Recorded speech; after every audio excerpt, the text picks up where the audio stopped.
Yan na yung pares ng mugs ko. At ito naman yung pinaglagyan natin ng mugs mga idol. Yan.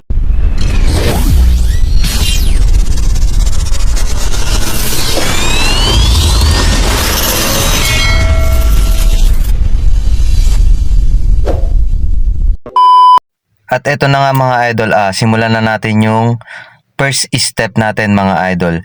Mga idol dito, pinasingawan ko muna yung gulong natin para maisuksok natin yung baraha sa palibot ng mugs natin mga idol. Saka kung mapapansin nyo dito mga idol, may pintura pa yung mugs natin. Oo, yan pa yung stock na pintura ng mugs natin simula nung nabili natin mga idol. Ayan, iniisa-isa natin yan mga idol yung pagsuksok ng baraha. Dito mga idol, hindi ko na ginamitan ng paint remover yung mugs natin. Hindi na natin tinanggal yung dating pinta niya. Bali pinunasan na lang natin siya ng malinis at basang-basahan mga idol, para matanggal din yun mga dumi. Medyo makinis pa naman yung pintura, wala pang paltak-paltak mga idol, kaya naisipan kong punasan na lang at wag nang gamitan ng paint remover mga idol. Dito mga idol, ayan, sa kabilang side naman tayo, sinusuksok natin isa-isa yung baraha para yung gulong natin hindi madamay sa pagpipinta natin mga idol. Mga idol, kung bago ka pa lang dito sa channel ko, wag mo namang kalimutang mag-subscribe at pindutin mo yung maliit na kampana para ma-notify ka sa mga bago ko pang mga video na i-upload mga idol. Yan mga idol, nakikita naman natin mga idol. Gamit ko muna dito primer gray mga idol. Yan. Subukan na natin, pintahan na natin na unti-unti lang mga idol. Medyo malayo lang yung pagpipinta nyo para hindi siya makapal yung dampi ng pintura sa mugs mga idol. Ayan, nakikita naman natin dito, unti-unti na siyang nag-gray mga idol. Yan lang mga idol. Ayan.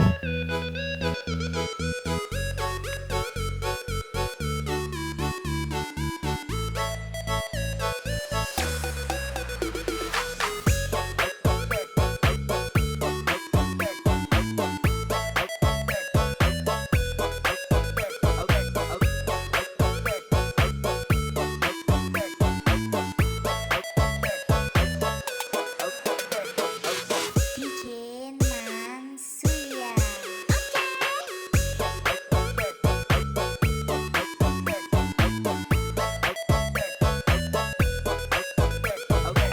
Pag nakita nyo idol na sakto na yung pintura ng mugs, kayo na magdesisyon kung tama na ba yon o sige pa mga idol. Sa akin kasi okay na yung ganong pagpinta mga idol.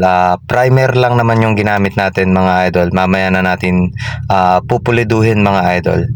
Ayan. Dito naman tayo sa kabilang side mga idol.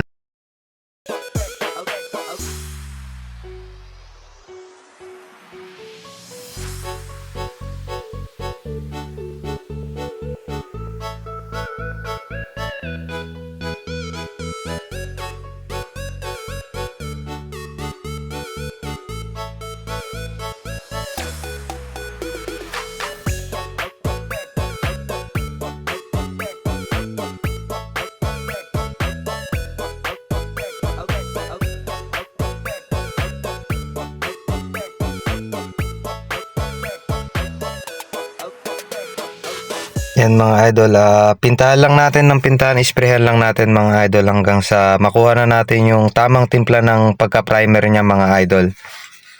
Yan.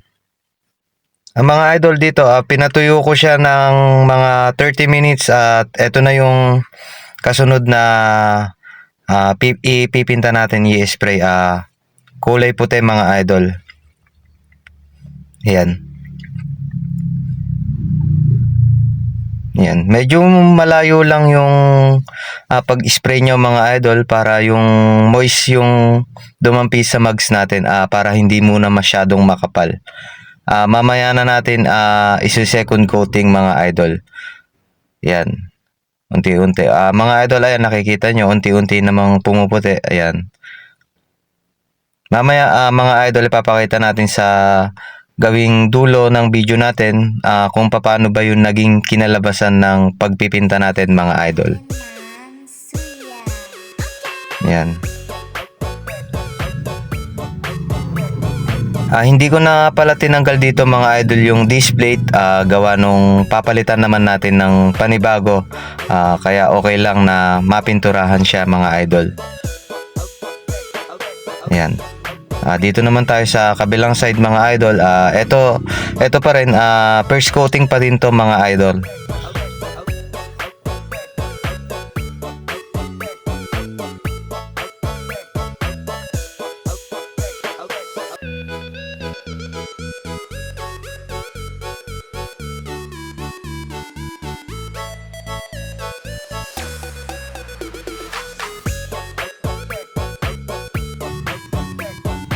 Yan nga mga idol, nakikita nyo, puti na siya mga idol. Maganda naman yung pagkakapinta niyan mga idol. Medyo mahangin nga lang yung paligid nung pinipintahan ko yan mga idol. Pero kahit ganun pa man, buti na lang walang bubbles. Ayan mga idol, ginamitan na natin ng flashlight. Como ginabi kasi ko dito, gawa nung pagkagaling ko kasi sa trabaho, saka ko ginawa yan mga idol. Ayan. Ginamitan natin ng flashlight mga idol para makita natin kung pantay ba yung kulay niya mga idol. Dito naman tayo sa kabilang side mga idol. Yan na mga idol. Dito nga pala mga idol, 30 minutes ko din siyang pinatuyo bago ko lagyan ulit ng kulay puti. Yun yung second coating natin mga idol.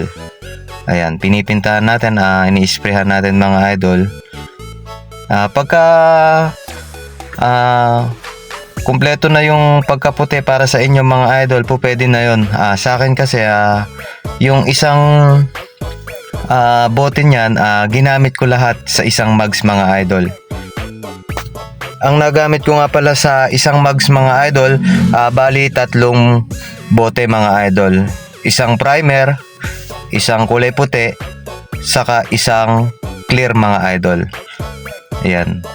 Malinaw naman mga idol, napakaganda yung kinalalabasan ngayon ng pagpipinta natin mga idol. Tiyagaan lang talaga, saglit lang din naman to kung tutuusin. Ang matagal lang yung patutuyuin natin mga idol. Doon ka lang maghihintay talaga. Ayan, isunod na natin yung final coating natin mga idol. Ito nga yung clear mga idol, yung pampakintab mga idol. Ayan, isprayhan na natin mga idol. Yan yung first coating natin sa dito sa clear mga idol. Hintayin ulit natin siyang matuyo mga idol bago natin lagyan ng second coating ng clear mga idol. Ang matagal lang talaga dito yung pagpapatuyo tulad ng sinabi ko kanina. 30 minutes na pagpapatuyo yung ginawa ko. Na-excite rin ako mga idol kasi napakaganda ng kinalabasan. Hindi ko na hinantay yung kinabukasan para patuyuin pa ulit sa araw mga idol. Yan mga idol, nakikita naman natin napakaganda na ng kinalabasan mga idol. Kung bago ka pa lang dito sa channel ko mga idol, huwag mong kalimutang mag-subscribe at pindutin mo yung maliit na kampana para ma-notify ka sa mga bago ko pang upload na mga video mga idol. Yan mga idol, nakita natin. Yan na yung final coating natin mga idol. Inubos ko dyan yung isang bote ng clear mga idol. Yan. Nakikita naman natin yung kinalabasan mga idol. Napakaganda. Yan pa mga idol, yan. Yan na yung pares ng mugs ko. At ito naman yung pinaglagyan natin ng mugs mga idol. Yan, napakaganda. Diyan ko nilagay sa TMX 155 ko, model 2007 mga idol. Mga idol, sana nagustuhan nyo yung video natin. Maraming salamat sa'yo. Maraming salamat sa panonood. God bless mga idol.